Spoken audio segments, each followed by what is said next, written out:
Hi dears, welcome back to RK Next. അപ്പോൾ ആദ്യം ഞാൻ എന്നെ തന്നെ ഒന്ന് പരിചയപ്പെടുത്താം. ഞാൻ നിങ്ങളുടെ സ്വന്തം അശ്വിനി മിസ്സാണ്. നിങ്ങൾക്ക് നേരത്തെ എന്നെ കണ്ടുപരിചയം ഉണ്ടാവാം. ഓക്കെ, ഞാൻ നിങ്ങളെ ബയോളജി പഠിപ്പിക്കാൻ വന്നിരിക്കുന്ന മിസ്സാണ് കേട്ടോ. പ്രത്യേകിച്ച് നമ്മൾ +1കാരാണെന്നുണ്ടെങ്കിൽ ഇനിയിപ്പോൾ ബോട്ടണി, സുവോളജി എന്നൊക്കെ ആണല്ലോ, അപ്പം മിസ് സുവോളജി ആയിരിക്കും നിങ്ങളെ പഠിപ്പിക്കുന്നത്. അപ്പം ഞാനൊന്ന് വന്നിരിക്കുന്നത് പുതിയ +1 മക്കളൊന്ന് പരിചയപ്പെടാനാണ്. അതായത് SSLC കഴിഞ്ഞ് നിങ്ങൾ ഒരു പുതിയൊരു അധ്യയന വർഷത്തിലേക്ക് കടക്കുകയാണ്.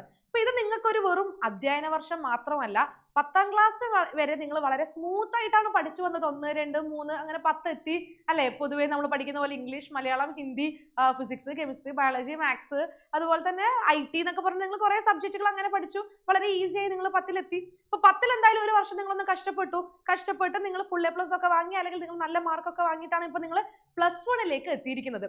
അപ്പൊ ഈ ഒരു സ്മൂത്ത്നെസ് +1ൽ നമുക്ക് കാണാൻ പറ്റുമോ? അതായത് 10ാം ക്ലാസ് വരെ നിങ്ങൾ വളരെ സ്മൂത്ത് ആയിട്ട് എത്തിയതുപോലെ നിങ്ങൾക്ക് +1, +2 അങ്ങനെ പോകാൻ പറ്റുമോ? അപ്പൊ 10 വരെ നിങ്ങൾ ഒന്നും അറിഞ്ഞിട്ടില്ല. പക്ഷെ +1ലേക്ക് എത്തിയപ്പം നിങ്ങൾ ആദ്യം നേരിട്ടൊരു വെല്ലുവിളിയാണ് ഏതെടുക്കണം. ഇപ്പൊ പണ്ടൊക്കെ ആണെന്നുണ്ടെങ്കിൽ നമ്മൾ കുറെ റീൽസിലൊക്കെ കണ്ടിട്ടുണ്ട്. അതായത് 10ാം ക്ലാസ്സിൽ ഫുൾ A+ ആണെങ്കിൽ എന്നാ അവൻ സയൻസേ പഠിക്കാൻ പാടുള്ളൂ അല്ലെ, നാട്ടുകാരും വീട്ടുകാരും അങ്ങ് തീരുമാനിക്കും അവൻ സയൻസ് മാത്രം പഠിച്ചാൽ മതി, ഫുൾ A+ ഉണ്ടല്ലോ, അല്ലെങ്കിൽ ബയോളജിയിൽ A+ ഉണ്ടല്ലേ, അപ്പൊ ബയോ സയൻസ് എടുക്കാം. IT-ൽ A+ ഉണ്ടോ, എന്നാ കമ്പ്യൂട്ടർ സയൻസ് എടുക്കാം അല്ലെ. അപ്പൊ നിനക്ക് A+ കുറവാണെങ്കിൽ നീ കൊമേഴ്സോ ഹ്യൂമാനിറ്റീസോ എടുത്തോ. ആ ഒരു രീതിയൊക്കെ ഇപ്പൊ മാറി. കാരണം എന്താ, എല്ലാവർക്കും നല്ല ബോധം വെച്ചു. ഫുൾ A+ ഉള്ള കുട്ടികൾ പോലും കൊമേഴ്സും ഹ്യൂമാനിറ്റീസും ഒക്കെ സെലക്ട് ചെയ്യുന്നുണ്ട്. അതായത് അവരവർക്ക് ഏത് വേണമെന്ന് സ്വന്തമായിട്ടൊരു ബോധം ഉള്ളത് കൊണ്ട് തന്നെ അതിനനുസരിച്ചായിരിക്കും അവർ ഓപ്റ്റ് ചെയ്യുന്നത്. എന്നാലും നമ്മൾ കണ്ടുവന്നത് എന്താന്ന് വെച്ചാൽ സയൻസ് എടുക്കുന്ന കുട്ടികൾ ഇപ്പോഴും കൂടുതൽ തന്നെയാണ്. അപ്പൊ ഈ കുട്ടികളെല്ലാം ഞാൻ പഠിക്കാൻ റെഡിയാണ്, ഞാൻ നന്നായിട്ട് ഹാർഡ് വർക്ക് ചെയ്യും, ഞാൻ ഒന്ന് കഷ്ടപ്പെടും, എങ്കിലും ഞാൻ സയൻസ് തന്നെയാണ് ഓപ്റ്റ് ചെയ്യുന്നത് എന്ന് പറഞ്ഞു വന്നിട്ടുള്ള കുട്ടികളാണ് അല്ലെ. നിങ്ങൾ ഓരോരുത്തരും സയൻസ് ആണ് ഇപ്പൊ ഓപ്റ്റ് ചെയ്തിരിക്കുന്നതെങ്കിൽ നിങ്ങളുടെ മനസ്സിലുണ്ട്, അതായത് ഞാൻ നന്നായി കഷ്ടപ്പെട്ട് പഠിച്ച് ഞാൻ നല്ല മാർക്ക് ഈ 2 വർഷം കൊണ്ട് വാങ്ങും എന്നുള്ളതല്ലേ. കാരണം നിങ്ങൾക്കറിയാം, ഈ 4 സബ്ജക്റ്റും എടുത്ത് നോക്കുകയാണെങ്കിൽ ഈ സയൻസും കമ്പ്യൂട്ടർ സയൻസും ഒക്കെ കുറച്ച് കൂടുതൽ പഠിക്കാനുണ്ട് അല്ല. ആകെ ഒരു വ്യത്യാസം സയൻസും കമ്പ്യൂട്ടർ സയൻസും തമ്മിലുള്ളൂ. അതായത് സയൻസിൽ ബയോളജി ആണെങ്കിൽ കമ്പ്യൂട്ടർ സയൻസ് നിങ്ങൾ എന്താണ് കമ്പ്യൂട്ടർ സയൻസ് ആയിരിക്കും പഠിക്കേണ്ടി വരുന്നത് അല്ലെ. അപ്പൊ എന്തായാലും ഈ സയൻസ് എടുത്ത ആൾക്കാർക്ക് അറിയാം കുറച്ച് കൂടുതൽ പഠിക്കാനുണ്ട്. ഫിസിക്സും കെമിസ്ട്രിയും അല്ലെ, മാത്സും, ബയോളജിയിൽ തന്നെ ബോട്ടണി, സുവോളജി എന്നൊക്കെ പറഞ്ഞ് നിങ്ങൾക്ക് കുറെ പഠിക്കാനുണ്ട് എന്നറിയാം. കൊമേഴ്സും ഹ്യൂമാനിറ്റീസും അത്രയ്ക്ക് അങ്ങോട്ട് എന്തില്ല, പഠിക്കാനില്ല. പക്ഷെ നിങ്ങൾ റിസൾട്ട് ശ്രദ്ധിച്ചിട്ടുണ്ടോ? അതായത് അവസാനം വരുന്ന റിസൾട്ടില് സയൻസ് എടുത്ത കുട്ടികൾക്ക് എന്തായാലും നല്ല മാർക്ക് ഉണ്ടാകും, ഫുൾ മാർക്ക് അല്ലെങ്കിൽ ഫുൾ A+ വാങ്ങിയ കുട്ടികളൊക്കെ കൂടുതലായിരിക്കും. പക്ഷെ കൊമേഴ്സിലും ഹ്യൂമാനിറ്റീസും ഒക്കെ എടുത്ത കുട്ടികളിൽ കുറെ തോറ്റ കുട്ടികളൊക്കെ നമുക്ക് കാണാനായിട്ട് പറ്റും. അതെന്തുകൊണ്ടാണ്? അതായത് സയൻസ് എടുത്ത ആൾക്കാർക്ക് അറിയാം അവർ കുറെ പഠിക്കേണ്ടി വരും അല്ലെ. കൊമേഴ്സ് ഹ്യൂമാനിറ്റീസും എടുത്ത ആൾക്കാരുടെ വിചാരം എന്താണ്, അത്ര പഠിക്കേണ്ട ആവശ്യമൊന്നും ഇല്ലല്ലോ. അതുകൊണ്ട് തന്നെ അവരൊന്നും ഉഴപ്പും, അവസാനം അവർക്ക് നല്ല പണി കിട്ടും. സയൻസ് എടുത്ത ആൾക്കാർക്കാണെങ്കിലോ അവർക്ക് നേരത്തെ അറിയാലോ നന്നായിട്ട് പഠിക്കണം, അപ്പൊ അവർ നന്നായിട്ട് ഇരുന്ന് പഠിക്കും. അങ്ങനെ നന്നായിട്ട് ഇരുന്ന് പഠിക്കുന്ന കുട്ടികൾ നല്ല മാർക്കും വാങ്ങി ഫുൾ A+ വാങ്ങി അവര് അടുത്ത പരിപാടിക്ക് ഇറങ്ങും അല്ലെ. പക്ഷെ സയൻസ് എടുത്താലും നിങ്ങൾ കുറച്ച് വെല്ലുവിളികൾ നേരിടണം. അതായത് നിങ്ങൾക്ക് പണി കിട്ടും. അപ്പൊ ഏതൊക്കെ സ്ഥലത്താണ് നിങ്ങൾക്ക് പണി കിട്ടാൻ പോകുന്നത്, അതാണ് നിങ്ങൾ ആദ്യം നോക്കേണ്ടത്. അപ്പൊ നിങ്ങൾക്ക് ഓൾറെഡി അറിയാലോ, സയൻസ് എടുത്തത് കൊണ്ട് തന്നെ നിങ്ങൾക്ക് ഫിസിക്സ് പഠിക്കാനുണ്ടാവും, കെമിസ്ട്രി പഠിക്കാനുണ്ടാവും, മാത്സ് ഉണ്ടാവും, ബയോളജി ഉണ്ടാവും. പക്ഷെ നിങ്ങൾ നേരിടാൻ പോകുന്ന വെല്ലുവിളി എന്താ? സബ്ജക്ട് മാത്രം അറിഞ്ഞിട്ട് കാര്യമില്ലല്ലോ, ഏതൊക്കെ സബ്ജക്ട്സ് നിങ്ങൾക്ക് അറിയാം. ഇതിലൊക്കെ ബേസിക് നോളജ് നിങ്ങൾ എന്തായാലും ഈ 10ാം ക്ലാസ് വരെ ഉണ്ടാക്കി എടുത്തിട്ടും ഉണ്ടാവും.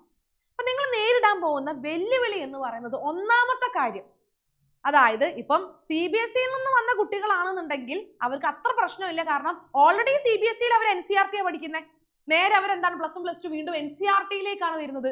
പക്ഷേ ടെക്സ്റ്റ് ബുക്കിൽ വരുന്ന ഈ ഒരു മാറ്റം നമ്മളെ സ്റ്റേറ്റ് ബോർഡിൽ നിന്ന് വന്ന കുട്ടികൾ കുറച്ച് പാടുപെടും അല്ലെ. കാരണം എന്തുകൊണ്ടാണ്? അവർ വളരെ സിമ്പിൾ ആയിട്ടുള്ള ഒരു ടെക്സ്റ്റ് ബുക്കിൽ നിന്നാണ് ഹെവി ആയ നമ്മുടെ NCERT-യിലേക്ക് വരുന്നത്. ഇപ്പൊ NCERT ടെക്സ്റ്റ് ബുക്ക് കട്ടി കൂടുതലുള്ളത് കൊണ്ടല്ല ഞാൻ ഹെവി എന്ന് പറഞ്ഞത് കേട്ടോ. കാരണം എന്താ, NCERT-ന്റെ ഉള്ളിൽ കൊടുത്തിരിക്കുന്ന കാര്യങ്ങൾ, കണ്ടന്റ്, അത് പഠിച്ചെടുക്കാൻ കുറച്ചധികം സമയം തന്നെ വേണം. ഇപ്പൊ ഫിസിക്സിന്റെ ടെക്സ്റ്റ് ബുക്കോ കെമിസ്ട്രിയുടെയോ ബയോളജിയുടെ ഒക്കെ ടെക്സ്റ്റ് ബുക്ക് നിങ്ങൾ എടുത്ത് നോക്കിയാൽ നിങ്ങൾക്ക് മനസ്സിലാവും, കുറെ സമയം ചെലവഴിച്ച് പഠിച്ചാൽ മാത്രമേ നല്ലൊരു മാർക്കിലേക്ക് എനിക്ക് എത്താൻ പറ്റുള്ളൂ എന്നല്ലേ. അപ്പൊ ആ ഒരു ടെക്സ്റ്റ് ബുക്കിൽ വരുന്ന ഒരു മാറ്റം അത് നിങ്ങൾ നേരിടാൻ പോകുന്ന ഒന്നാമത്തെ പ്രശ്നമാണ്. ടെക്സ്റ്റ് ബുക്ക് അറിഞ്ഞു പഠിക്കണം, NCERT അറിഞ്ഞു പഠിക്കണം, എന്നാൽ മാത്രമേ നിങ്ങൾക്കൊരു ഫുൾ A+ കിട്ടുള്ളൂ. അല്ലാതെ SSLC-യിൽ ഫുൾ A+ ഈസിയായി വാങ്ങിയ പോലെ ഇവിടെ നടക്കൂല. SSLC-യിലൊക്കെ നിങ്ങൾ എന്തായാലും വളരെ സിമ്പിൾ ആയിട്ട് ഫുൾ A+ വാങ്ങിയിട്ടുണ്ടാവും. പഠിച്ചിട്ടാണെങ്കിലും സിമ്പിൾ ആയിട്ട് തന്നെയാണ് ഫുൾ A+ വാങ്ങിയിട്ടുണ്ടാവുക. ചിലപ്പോൾ നിങ്ങൾ തലേ ദിവസമായിരിക്കും ഇരുന്ന് പഠിച്ചിട്ടുണ്ടാവും, എന്നാലും നിങ്ങൾക്ക് നല്ല മാർക്കൊക്കെ SSLC-യിൽ വാങ്ങാൻ പറ്റും അല്ലേ. പക്ഷെ ഇവിടെ +1 സയൻസുകാരോട് പറയാനുള്ളത് ആ പരിപാടി ഇവിടെ നടക്കില്ല. കാരണം നിങ്ങൾ തുടക്കത്തിലെ കൃത്യമായ സ്റ്റഡി പ്ലാനോട് കൂടി പഠിച്ചിട്ടില്ലെങ്കിൽ നിങ്ങൾക്ക് ഈസിയായി ഫുൾ A+ വാങ്ങാൻ കഴിയില്ല, ഫുൾ മാർക്ക് വാങ്ങാൻ കഴിയില്ല, വരുന്ന കുറെ കോമ്പറ്റേറ്റീവ് പരീക്ഷകൾ നിങ്ങൾക്ക് ക്വാളിഫൈ ചെയ്യാനും കഴിയില്ല. അപ്പൊ ആദ്യം തന്നെ നിങ്ങൾ ചെയ്യേണ്ട കാര്യം അന്നാന്നുള്ളത് അന്നാന്ന് പഠിക്കുക, ടൈം ടേബിൾ സെറ്റ് ചെയ്യുക, NCERT അറിഞ്ഞു പഠിക്കുക. NCERT നമ്മളെ ഫ്രണ്ടിനെ പോലെ ആവണം. Okay, NCERT line by line വായിച്ച് ശീലമാവണം, എങ്കിലേ നിങ്ങൾക്ക് ആ ഒരു കടമ്പ കടക്കാൻ കഴിയുള്ളൂ. അതേപോലെ തന്നെ നമുക്ക് മലയാളം മീഡിയത്തിൽ നിന്ന് വന്ന കുട്ടികളുണ്ട്.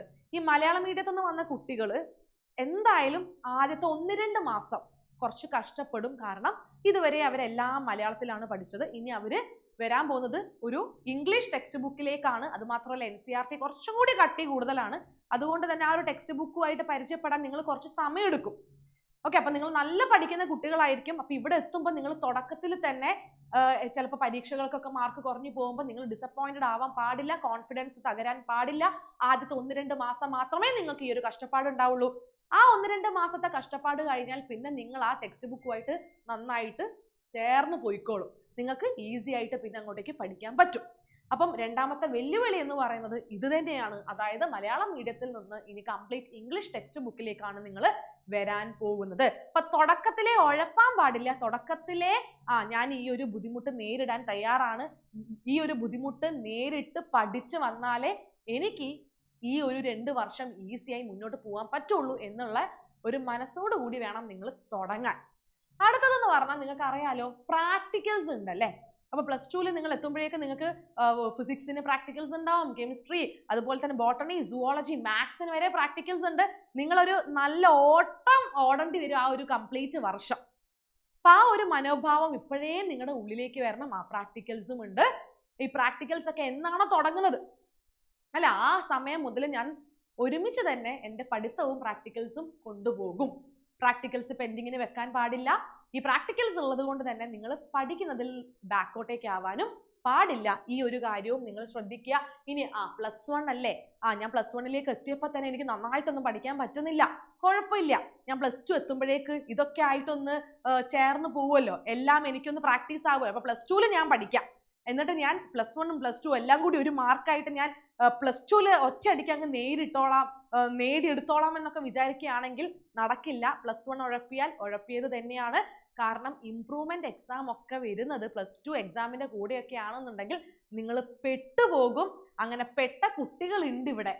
ഓക്കെ, നിങ്ങൾക്ക് അറിയാലോ, കുറെ കമന്റ് ഒക്കെ എടുത്ത് നോക്കിയാൽ കാണാൻ പറ്റും, അയ്യോ നിങ്ങൾ സയൻസ് ആണോ എടുക്കാൻ പോകുന്നത്, വേണ്ട, നിങ്ങൾ സീനിയേഴ്സ് പറഞ്ഞുകൊണ്ടിരിക്കുക നിങ്ങളോട് സയൻസ് എടുക്കല്ലേ, കൊമേഴ്സോ ഹ്യൂമാനിറ്റീസോ എടുക്ക്.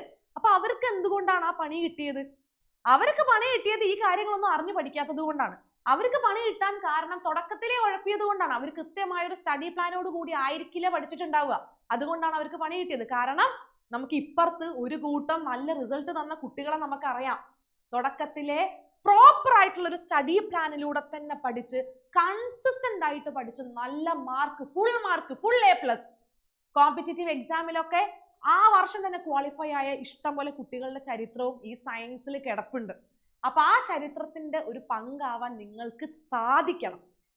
എപ്പോഴും നമ്മൾ പറയും, എന്തിനാ ഹാർഡ് വർക്ക്, സ്മാർട്ട് വർക്ക് മാത്രം മതി എന്ന്. അല്ല, ഹാർഡ് വർക്കും വേണം, സ്മാർട്ട് വർക്കും വേണം, കൺസിസ്റ്റൻസി വേണം, and also proper study plan ഉണ്ടാക്കിയാൽ മാത്രം പോരാ, അതിനനുസരിച്ചിരുന്ന് പഠിക്കാനും നിങ്ങൾക്ക് സാധിക്കണം. ഇതെല്ലാം ഉണ്ടെങ്കിൽ ഈ പറയുന്ന അയ്യോ സയൻസ് എന്ന് പറയുന്നത് സയൻസ് അത്രേ ഉള്ളൂ എന്ന് നിങ്ങൾക്ക് തന്നെ സ്വയം മാറ്റിയെടുക്കാൻ സാധിക്കും. അപ്പൊ സയൻസ് എടുത്തത് കൊണ്ട് പേടിച്ചിരിക്കേണ്ട ആവശ്യമൊന്നുമില്ല. മനസ്സിനൊരു കരുതൽ ഉണ്ടാവണം എന്നുള്ളതേ ഉള്ളൂ. പഠിക്കാനുള്ളൊരു മനോഭാവം ഉണ്ടാവണം, നല്ല കോൺഫിഡൻസ് ഉണ്ടാവണം, ആത്മവിശ്വാസം ഉണ്ടാവണം. ആദ്യം നിങ്ങൾ നിങ്ങളെ തന്നെ പറഞ്ഞ് ഈ കാര്യങ്ങൾ ബോധ്യപ്പെടുത്തുക, റെഡി ആവുക, എന്നിട്ട് നമ്മുടെ കൂടെ എന്ത് ചെയ്യുക, പഠിക്കുക. ഈ 2 വർഷം നമുക്ക് പൊരുതി ജയിക്കാം എന്ന് വിചാരിച്ച് തന്നെ നമ്മൾ മുന്നോട്ടേക്ക് പോകണം. എന്തായാലും നിങ്ങൾ പേടിക്കേണ്ട. സയൻസ് എടുത്ത വിദ്യാർത്ഥികൾക്ക് എല്ലാ കാര്യങ്ങളും സെറ്റ് ആക്കി തരാൻ വേണ്ടിയിട്ട് നമ്മുടെ ടീം മൊത്തം ഇവിടെ സെറ്റാണ്. RK ക്ലാസ്സസ് നിങ്ങളുടെ കൂടെ തന്നെയുണ്ട്. സോ മക്കളെ, ഈ 2 വർഷം നമ്മൾ പൊരുതി ജയിക്കാൻ പോവാണ്. കൂടെ ഉണ്ടാവും ഞങ്ങൾ. നിങ്ങൾ കൂടെ ഉണ്ടാവുക. അതായത് ഞങ്ങൾ നിങ്ങൾക്ക് വേണ്ടിയിട്ടാണ് ഇവിടെ റെഡി ആയിട്ട് ഇരിക്കുന്നതല്ലേ, അപ്പൊ നിങ്ങൾ നമ്മുടെ കൂടെ ഉണ്ടാവണ്ടേ അല്ലേ? എന്നാലല്ലേ നമ്മൾ ഈ പറഞ്ഞ കാര്യങ്ങളൊക്കെ നമുക്ക് സെറ്റ് ആക്കാൻ പറ്റുള്ളൂ. ഓക്കെ, അപ്പൊ അങ്ങനെയാണെങ്കിൽ നമുക്ക് എന്ത് ചെയ്യാം, ഇനിയും കാണാം, അടുത്ത വീഡിയോ ആയിട്ട് വരാം. ടാറ്റാ.